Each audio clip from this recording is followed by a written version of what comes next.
Welcome to the Stronger Than You Think podcast. My name is Sarah Verhoef, and I have today my guest, Angie Mays, and I am so excited and just learning a little bit about what she does and who she helps. Um, so I'm actually, Angie, if that's okay, I'm going to have you introduce yourself and just tell us. I mean, like you gave such a beautiful description earlier. I would love for you to describe what you do and who you are, and maybe a quick how you decided to do what you do. I think it's awesome. Lovely. Thank you so much. So, my name's Angie Mays, and I'm a accredited mindset coach. I help career driven midlife women that are feeling a little bit overwhelmed and exhausted in life, and they're ready to reclaim their energy, rediscover their confidence, and find balance so that they can thrive both at work and in their personal lives. Because if you're a woman today, you're expected to work, you have children, and things can get on top of you, and we don't like asking for help. So we kind of just plod along, and then it all becomes a little bit too much. And I'm just hoping to empower midlife women everywhere, just so that I can try and get to them before they get to the burnout stage.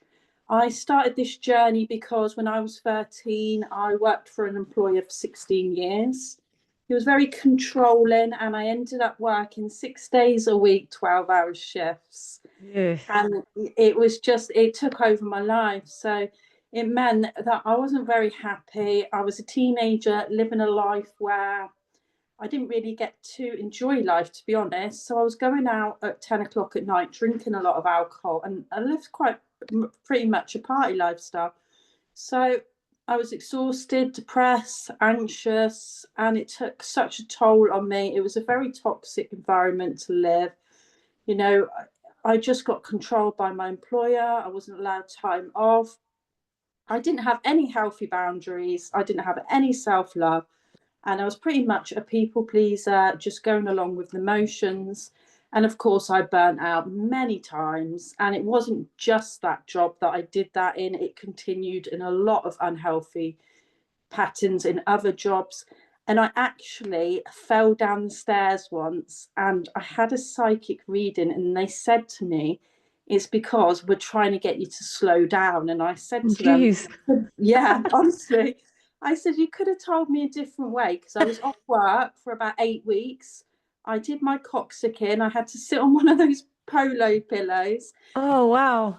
Yeah, and even then I didn't listen. It happened again, and I overworked myself because we're in a seaside town in North Devon in England. So it's you've got to kind of take all the work in the summer, and then you're off for a few months in the winter. So I did it again in another job, and I ended up twisting my ankle, and I was off work for another couple of months. So So it you're was, stubborn. yeah, just I didn't get grasp the concept of that life gives you lessons, you need to learn from them, and then you'll move on to the next.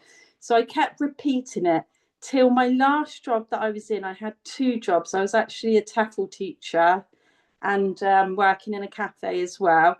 And I burnt myself out that much. I was waking up at like 2, 3 in the morning in such pain. My legs were hurting before I went to sleep. I was struggling to go to sleep because my legs were in so much pain, waking up with pain in my legs and then my back.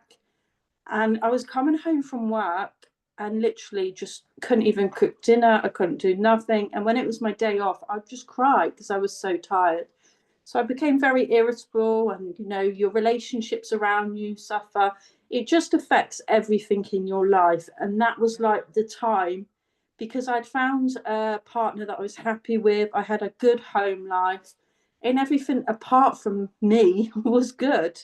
So I kind of sort of realized that I needed to change it. Like, I'd managed to do a lot of CBT in my life and managed to control my anxiety and depression and live with it and know how to deal with it. So it was something, to me, being in the dark and then seeing the light. I wanted to stay in the light, but I didn't want to go back to those times. So I decided it was time for me to to change what I was doing basically. And yeah, start loving myself and giving myself the respect and that I deserved. But as growing up, I didn't have like I got validation off other people. I people pleased and I did all the things that led me to burn out constantly.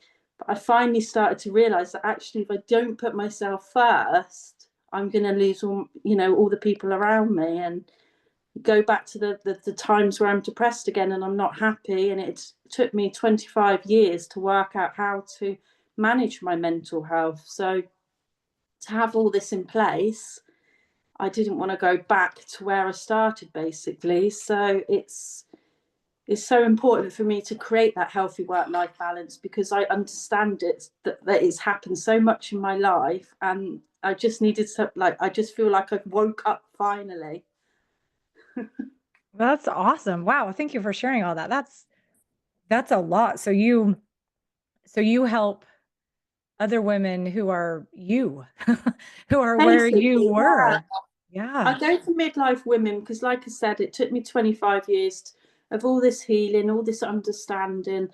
And I also think a lot of midlife women kind of think that it's too late. They have a lot of resentment for the things they didn't do. Their bodies are changing. They don't like that. And they haven't got a lot of self-love. So I think it's a great time to work with them, because they need to realize it actually can be the best time of your life if you give yourself what you need. And we're not really taught that unless we go No, and find that for ourselves. absolutely. I love that. I love that you saw that like everything on the outside was good. And you're like, but wait a minute. So why am I'm still not happy, or I'm still not okay. So it's something I have to change internally. I think that takes an incredible amount of self-awareness. I don't think most people realize that. They think, well, obviously it's, not enough. I don't have enough money, or my house isn't big enough, or the clothes are wrong. Like there's always something on the outside to fix instead of looking inside. So that's really cool that you were like, okay, so what needs to change on the inside? That's neat that you were able to see that. Yeah, I think I get what you mean, because I've been in the victim mode where, like, oh, this is happening to me, this is happening. Yeah. Why do I always attract toxic relationships? But as I learn, I realized that, that's what I was putting out to the universe. I was attracting that back, and it was time to, people used to say to me, oh, you need to get some self-love. And I used to think, oh, what is that? What do you do? But the more healing I done, the more my mindset changed, and I realized that actually the more positive I think, then I'm not going to be depressed anymore. So I was feeding that negative thinking cycle and making myself depressed, but I couldn't realize it. It was like I had my eyes closed and I just thought all this was happening to me. And Yeah. now I'm just like, open my eyes and I'm like, oh, actually, I can change. I can make myself happy, which is such a gift when you know how to do it. It really is. That's so awesome. I noticed at the beginning, I actually noticed this on your Facebook profile as well. You said that you're accredited. So tell me, I mean, I know what accredited means because I've gone to accredited schools, but to be accredited, what is that? What does that mean? Well, I guess in the coaching industry, you don't actually need to have a certificate for anything, because always grown up to need validation. I've done a lot of courses and I've needed those certificates and things like that to say. No one ever asks, but it's for Yeah. yourself normally. So, Okay. yeah, doing that just gave me the insights and the confidence, really, to say I've got it. But, you know, if anything, life experience and the things you learn along the way is so much more important. It's not just about the life experience and the certificate. It's all the other things that I listen to. I mean, we're constantly listening to podcasts and things like that. But I'm Mhm. finding now that I've been doing it for so long that when people are saying something, I already know it. But Yeah. that's like it lights me up inside, because I'm like, oh yes, I do know what I'm doing. Do you know? It's like a little bit of a formation for me. Yeah, I feel the same way. I know I'll be walking and listening to something, and I'm like, or I'll say it before they do, and I'm like, Yeah. yes, we already both know this. This is so cool. I love that. I enjoy that too. That's funny that you said that. Um, so you also made me think of when you were saying how you were overworked and you were like you kind of went from one thing to the next and it was always people pleasing and like not for yourself. And I remembered one of my mentors said that the way you are in something is the way you are in everything. And I kind of heard you saying that in the different patterns and things that you were explaining. So how then, like you said you realized, but what was the thing that like jolted you out of it? And like, I guess maybe how were you able to take that first step? Because it'd been such a pattern for so long. Yeah, I think it was the cognitive behavior therapy that opened my eyes a little bit. I went through it when I was in my 20s, and I honestly thought they was insane. I was like, how can you think positively? Because at the time I went for my anxiety about driving. Okay. So they were telling me to teaching me to think more positively, and I just couldn't get my head around it. I thought You're like, I'm it makes positive. I sense. am anxious about driving. Is that what you want? Yeah. Yeah. Oh, how I think makes me drive. So now Right. that I understand, when I've gone back to it, the process of literally thinking positive makes you, feel positive and act positively. It kind of was like suddenly a light bulb clicked. I was like, oh, okay, why didn't I get this before? But yeah, I just think I kind of had a toxic relationship with a narcissist, and it went so bad. I had such bad no self-worth. And all I kept saying to myself is, why is it happening to me? Why is it happening to me? Which is a very good sign of like victim mode.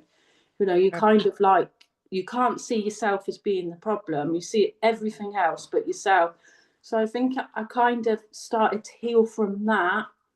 I went to like a course for toxic relationships and with the Women's Institute, and started learning about healthy boundaries and putting them into place, and realizing that you know that everything, it wasn't my fault, but I also wasn't helping myself. I was kind of just like letting it happen to me. Like I'd let so many bad things happen to me, and it kind of just made me see that actually I can be in control of my life. I am the creator of my own story, and I needed to start telling myself a different story and giving myself that, and saying no when I didn't feel like I was being respected.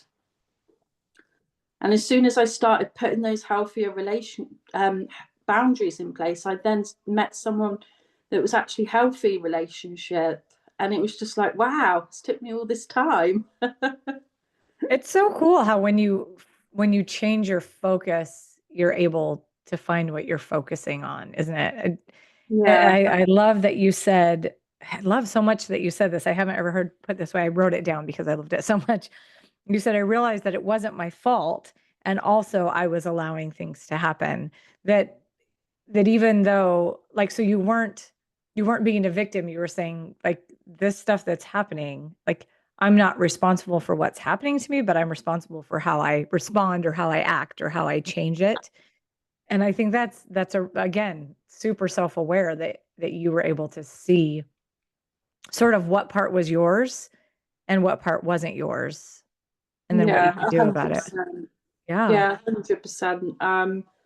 In the past, I wasn't able to see that, and that's why it kept continuing. But it was just like a wake up call. No, I'm actually allowing these, boundaries to happen. And after I did the course for narcissistic abuse and learned healthy boundaries, I then met another narcissist, but I was able to just finish it straight away. Like literally, it was like a 6 month relationship.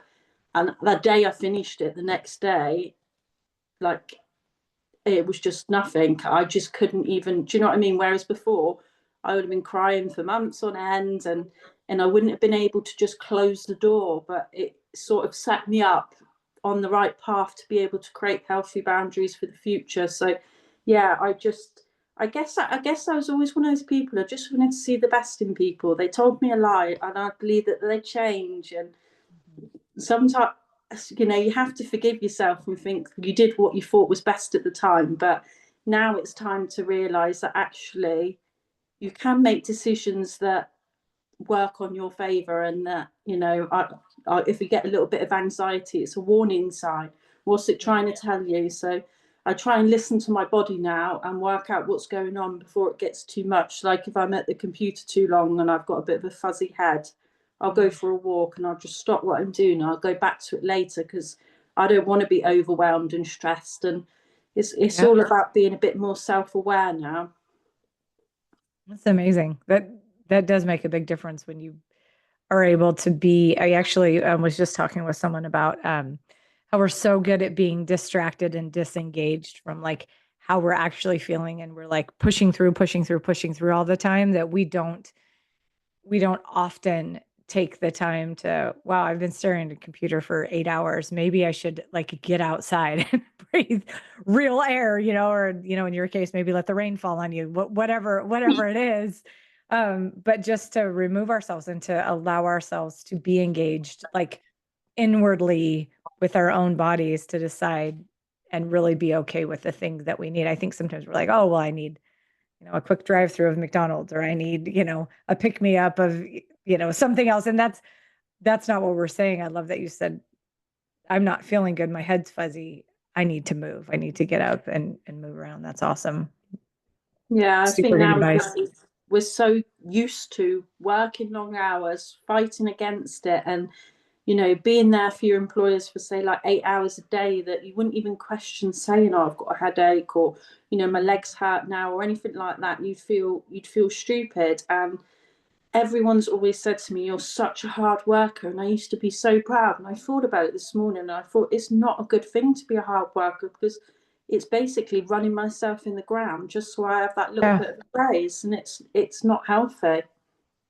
Yeah. It's interesting. I think that probably by no fault of, you know, anyone, up until this point, people have been raised really to celebrate an accomplishment. And so an accomplishment is often difficult. So therefore, if I want to be celebrated or loved, I have to accomplish these hard things. And then I'm worthy of praise, right? Then I'm worthy of the love. But in reality, existing is enough. That's actually a big part of why I created this podcast, the Stronger Than You Think podcast, and that I have a community on Facebook as well. Because I think people often think that the only way to be strong is to like do really hard stuff all the time, like work themselves into the ground and bend over backwards for people. But sometimes being strong is saying no, or getting up and walking away, or having like a really short work day, or playing with your children, or spending time with a loved one. Like that is being strong. And the things that you've overcome, I mean, just that you've shared is incredible, that you were like, wait a minute, there's something that is not right. And then immediately, I mean, looking back, it's way faster, right, than looking forward, for sure. But almost immediately, then as soon as you change that and realize kind of where your power and your strength came from, you were able to attract exactly who and what you wanted. And that's just so incredible. I love it so much. It's amazing. Yeah, well, And that you, sorry, go on. no, no, go ahead. I was just going to say, well, hopefully, people that are listening to these podcasts realize that when they're thinking to themselves, when they're exhausted, I hear so many people say, "Oh, I'll be okay." And they continue and they continue and continue, that they realize that they've got to stop at some point, because it's not healthy. And if you're waking up dreading another day and it feels like Groundhog Day, and you are in pain and you are exhausted, it isn't going to get better. There isn't a magic wand. It's not just going to go away. You're not going to wake up next week and feel better. You have Right. to change something. Like Einstein says, you're doing the same thing over and over again and expecting a different result. It's insanity. And Yeah. hopefully it brings awareness that you are important and you don't have to do everything. That doesn't make you, we're not super women. We're not supposed to work, look after the children, have a clean house. It's just unrealistic goals. It absolutely is. That's interesting. I want to ask you a question, but before that, you actually made me think of something I was thinking about the other day with like specifically midlife women, because it's funny, my sister and I, she's like, we've decided that whatever age our mom is, that's midlife. Like the older we get, we're like, no, no, no, I'm not. I'm not a middle-aged woman like our mom is. And at some point we're probably gonna have to be like, okay, fine, we're actually there. But um oh sure, that made me forget my train of thought. Hold on. I was thinking about the different roles that we play as women. So for example, like there is a point of time. So I have children. I don't know. Do you have children? Yeah, I have Okay. 16-year-old. Okay. So when 16 years ago, you were 100% in charge of everything for that baby, right? We kept them alive. We fed them, we changed their diaper. We were responsible for like 100% of everything. And for really a couple of years, like entirely responsible.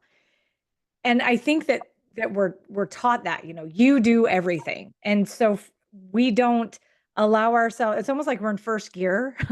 And we don't realize that like there's like five more gears to get into. We just stay stuck there and we're like, oh my gosh, I have to take care of everything for everybody all of the time, instead of realizing, okay, now the child is two, and maybe they don't feed themselves that well, but they can. And maybe they don't dress themselves that well, but they can. And instead of like this gradual, changing of gears or shifting of our responsibility, we just carry it with us and make it bigger and bigger and bigger and bigger. And so I was actually thinking that it would be really helpful. And maybe this is part of what you do. I don't even know, to have somebody to be like, okay, so there's a transition. I mean, you talk about women being overwhelmed, midlife women overwhelmed and exhausted and dreading and fearful. I have notes over here. That's why I'm looking. And you help them with that. Is that something that you talk about? Is the transition? I don't know. Well, it's different with every client, really. There'd be different scenarios. It depends who it is, but it's basically them letting go without guilt. So teaching them it's okay to get someone else to do something. You don't have to do everything in it, and people do feel guilty. They feel guilty for just resting. I talk to Yeah. people and they're like, "Oh no, I feel guilty if I have a rest." Like, I was speaking to an owner of a estate agent the other day, and she was going to get her nails done, and she didn't want to tell them in the office. I was like, "You're the owner," and she was like, "Oh no, I feel guilty." I was like, "What, for having an hour off in your own business?" Like, it's just so common. You wouldn't believe that people just think resting is like a weakness. And do you find, I mean, I think you said this is mostly for women, what you do. Do you find that it's more women than men who feel this way? I don't find it is, but it's just Okay. that I can relate to them. I Okay. did coach a guy last week, and yeah, he was very stressed and anxious, and yeah, it's I would say it's both, Okay. definitely both. I just think it's so common now for more people to be exhausted than to be energized, Yeah. if I'm Yeah. honest. I mean, loads of my friends are walking around so I'm tired and doing too much, so they've got to get up, walk the dog, take the kids to school, come back, walk the dog, get to work, and then pick the kids up from school, walk the dog again. Like it's like we're programmed to be robots. And the most important thing in life, not to get anxiety, is to be present in the moment. But when you've got so much to do all the time, it's hard to enjoy that moment because you're always rushing to the next thing. So, what I find is helping my clients to appreciate the moment they're in and get a bit of mindful helps them to just sort of like calm back down, because the overwhelm is when you're filling your cup too much. So, Yeah. even if you're watching a Zoom and then you've got your child comes in and speaks to you, and then you've got trying to text someone, and you've got all these different things going on. You might have dinner on in the kitchen. Like, we do become overwhelmed because we're just pouring and pouring in the cup and we're overflowing. And then you'll just get irritable with everybody because you can't concentrate and you don't know what you're doing. But when you get a little bit older, like when my daughter comes in the room, I will pause the TV and I'll turn my phone over, and I'll give her that attention, because Yeah. otherwise I know I will get overwhelmed. Hmm. You know what I mean? It's not anything I would have done when I was in my 20s. I would have been doing this, doing that. I don't know whether do you know what I mean? But you realise it's better to do something 100%, be present, and then move on to the next thing, rather than trying to multitask and do everything at once and not doing everything 100% and getting overwhelmed and stressed, you might just say, right, I'm going to do this thing first and then do the next thing. Well, and we do it. I agree so much with that because don't we like we're going to do it better if we do it 100%. I think we give ourselves a lot more credit of being really good at multitasking. We're sort of like kind of doing everything part way. Like nothing's really being done very well unless we are all the way in because we only get bits and pieces of what we're hearing and bits and pieces of the information when we're focusing on a thousand Yeah. different things. And Yeah. that's how we get overwhelmed, because we say to ourselves we can multitask because we've Right. always done it. But actually, that's what's causing the overwhelm and the stress, because we're trying too much to split ourselves 10 different ways. And we're not a computer screen. We can't have 10 tabs open and still work properly. Isn't that the truth? Draining our Like, battery. right? Serious. I know we need, yeah, exactly. That's so good. It's, yeah, it's brilliant to think about and then to put it into practice. So how then do you, I know each of your sessions and your clients are different. I mean, that's how mine are too. Like there's not a one size fits all, there never is, because we're all individual. However, there are some principles that stay the same. Is there something that you find I mean, obviously it's the overwhelmed and the stressed out and the exhausted, like that's what you focus on. But is there some piece of advice that you or coaching that you tend to almost always give in the beginning to help people? Yeah, at the beginning, we kind of just reflect what's going on, and we get them to sort of accept what's going on and just dive Kind of into, acknowledgement, like, yeah, okay, thank we're gonna say what it is. You're gonna it. say it. But really, people just avoid their problems, and Yeah. it's the first way of dealing with anything is accepting it, to try and understand it, and like we said earlier about learning about your body and things like that. Like, this is what people need because they've been avoiding it for so long, so they need a little bit of reflect. It's that, realize it's not the end of the world. We're on the path of success, and then yeah, so we get a bit of clarity on the first session and get a bit clear on like where they want to go, because a lot of people's problem is they haven't got clarity, and they're just rather than having like smart goals to get through life, they're disorganized, and then nothing's happening because nothing's in place. Right. So I find it very important to make sure that my clients have got goals in place, and that they're measurable and specific and achievable, because I don't want them to have like New Year's resolutions where they're not going to work 2 weeks later. We kind of just put in habits slowly, bit by bit, so that they're able to create them and actually sustain them, rather than they're more overwhelmed. Right. Yeah, that's brilliant. Like the measurable and achievable. I think people tend to I'm going to work out every single day for the next 3 months. Like, well, how often do you work out now? I haven't in 4 years. You're not going to do that. Let's do like one day for 5 minutes. So yeah, and what's interesting too, I love that you ask them essentially like what it is that they want, because I think a lot of times people don't know what they want. They'll No. parrot back what think they think you want them to want, or what Yeah. someone at one point told them that they should probably want. I actually found myself doing this the other day, which was so annoying. Um, somebody was asking about like a big dream that I had.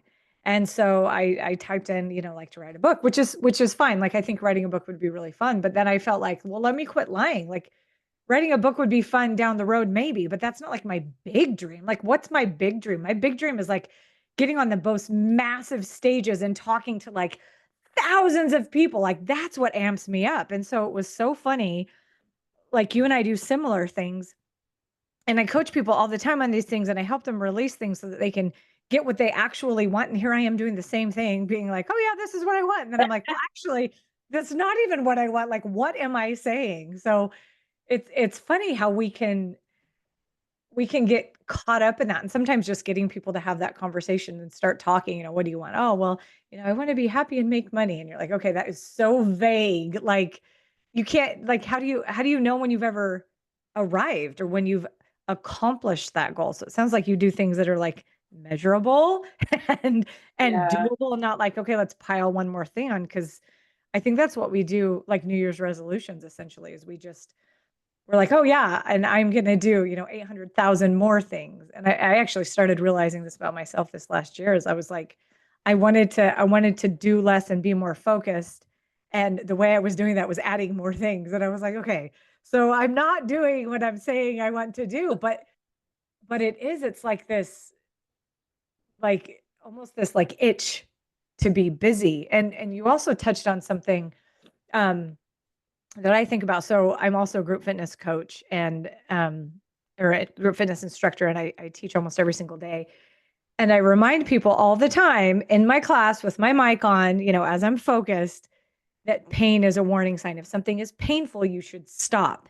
And yet, I mean, I'm just like everybody else. I think you and I both are like we become aware of it maybe quicker than than others, yeah, but we're still human. And the in real life, pain is just something to push through. But that's not why we have pain. We have pain as a warning, like it's like the red flashing, like, don't do it. It's painful. It's a problem. You should stop. And we're like, oh, cool, push through. So we're sending so many mixed yeah. I messages. tend to now. I clean my house first thing in the morning, so it could take me an hour, 2 hours. Then I'll get a bath because I know if I'm hoovering the whole house and I'm doing all these chores, I'm going to have a bad back and it's going to stay with me for the whole day. So I'll do it first and then I get in the bath. Nice. So you're already prepared for this is how I can feel better. I have to do this thing. Yeah. That's brilliant. I love it. But going back to the thing about the clients, I find also when I'm working with clients that a lot of them aren't used to thinking about themselves. So they're like, oh, I don't know. What do I want? And they're like so confused because the focus isn't on them. The focus is on their employer, their partner, their kids. And when you say, like, what brings you joy, they don't know because Yeah. they haven't had time to rediscover themselves or find out who they are without being mum and their job title. They don't know who they are half the time. So it's so important to help them to rediscover themselves and who they are, what lights them up. Because if you're running around for everybody else, you're not going to be happy because we've all got a purpose and you need to align with that. Absolutely.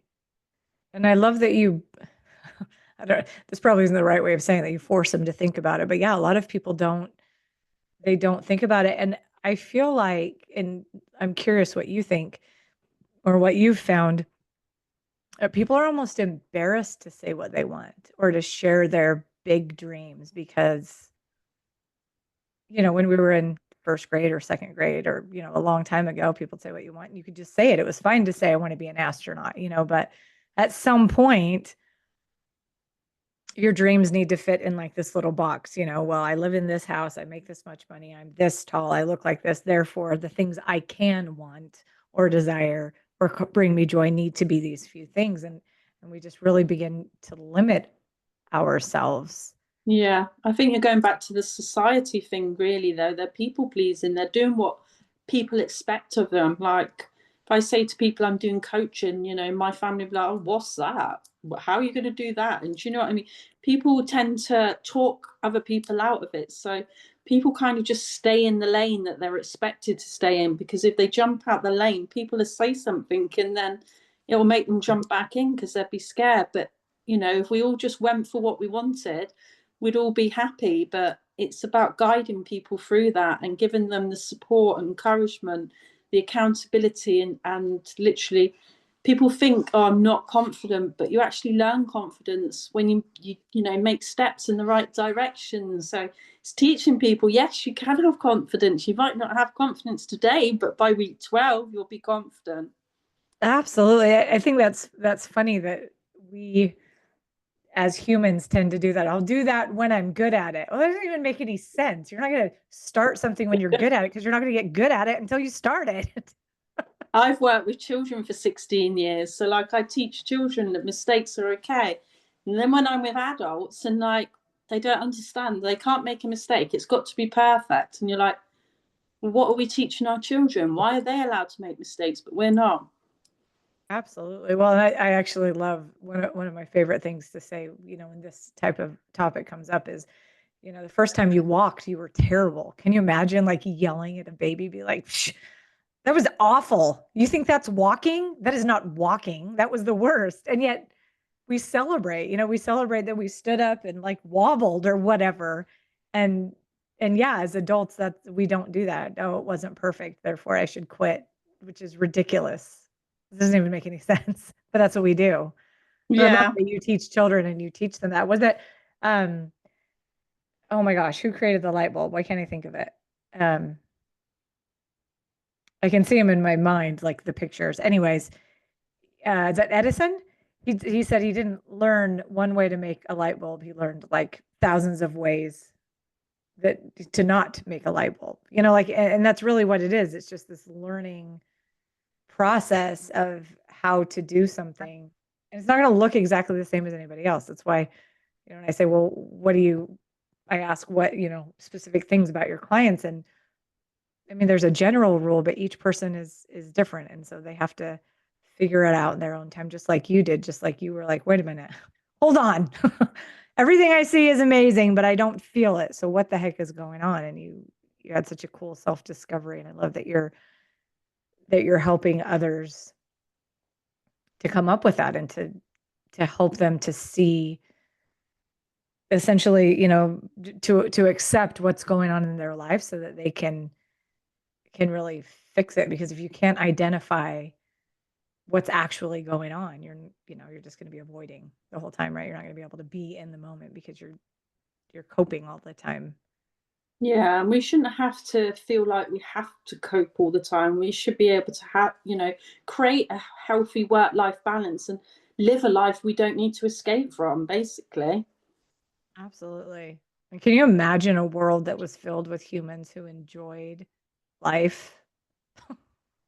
We would just be having fun all the time. I mean, I imagine you've experienced it like I have, not often, but occasionally you're in a group with people and everybody is just happy.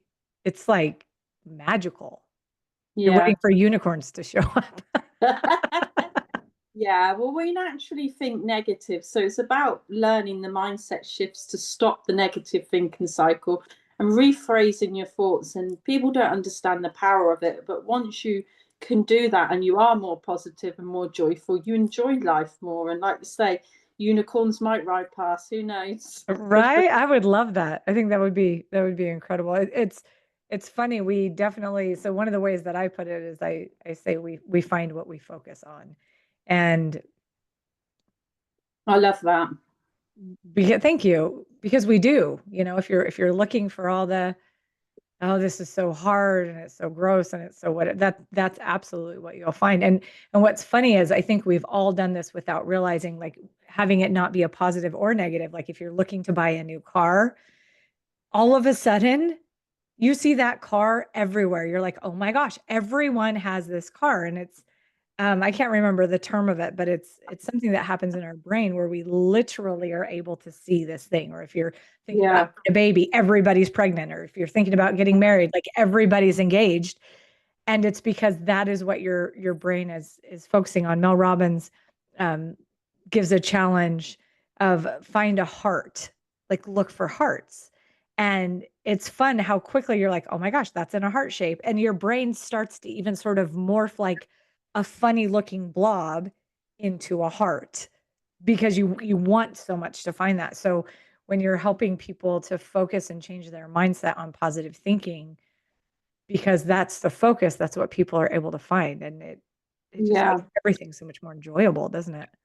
Well, yeah, if you focusing on the negative, that's all you're ever going to get, and you feel negative, and you're more likely to not do anything, are you? Absolutely. The So power let me, of oh, go thinking. ahead. The No, go power ahead. of positive thinking. Yes, the power. And it is powerful. I mean, Pollyanna had it right. Just look for the bright side. And sometimes things are hard. Like I don't think either one of us are saying that there aren't hard times. Like there are hard times where you're going to be sad and frustrated and angry, and those are emotions too. And also we can look for, what have I learned or what did I gain? So I don't think either of us are saying that you're never going to have a difficult time in your life because you're thinking positively. We're saying that the quality of your life is going to be so much better when we choose to think positively. Yeah, 100%. That's a great point. It's also important to recognize that we can feel sad, angry, and all these different emotions. And that's why a good thing like journaling is good to write down your thoughts because you're able to reflect on them, notice patterns. Like the other day, I just felt really sad and really down. And I literally cried. And 10 minutes later, no lie, I was like jumping around, really happy again. Because I'd let that out, I was able to enjoy the rest of my day. But when I was younger and I was depressed, I would suppress all my feelings, and that would just lead on for days and days and days. Then, so it was just, I was actually astonished myself that I was so happy afterwards because I felt rubbish, cried, and then I was like, oh, I just need to release the sadness, and I'm okay again. Absolutely. It's really neat how quickly that works. And you actually made me think of something about journaling. I've noticed that and I'm curious if you've noticed this, maybe you have, maybe you haven't.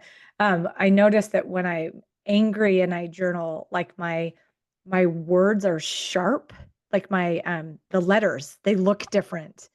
And I looked back on I was like happy and loving, and I was writing, and like all of my handwriting didn't look like my handwriting. It was like loopy and twirly, and I was like, oh my gosh, the way that I feel is reflected exactly. Like I can look and be like, oh, I wasn't feeling good there, or oh, I had to do this, or oh, I'm really happy here. Just even with not the brush strokes, but essentially like the way that I write was very, very different in journaling. It was really cool. Have you ever noticed that? Like, do you see No, that? No? actually, but I get what you mean, and like you say about the way even your writing changes. That's why it's good to write it down because imagine if you was expressing yourself to someone in that angry state. You wouldn't know what you're going to end up saying, and that you don't want to be falling out with the people around you because you feel like that. And if you do write it in your journal, you're less likely to have these unhealthy relationships with Yeah. others. And then you're able to get it out and it Yourself. doesn't say stuck inside. So then you get so full and overwhelmed that your cup is exploding of things you don't even like. Yeah. Okay. So, Angie, let me ask you this. So, my podcast is Stronger Than You Think.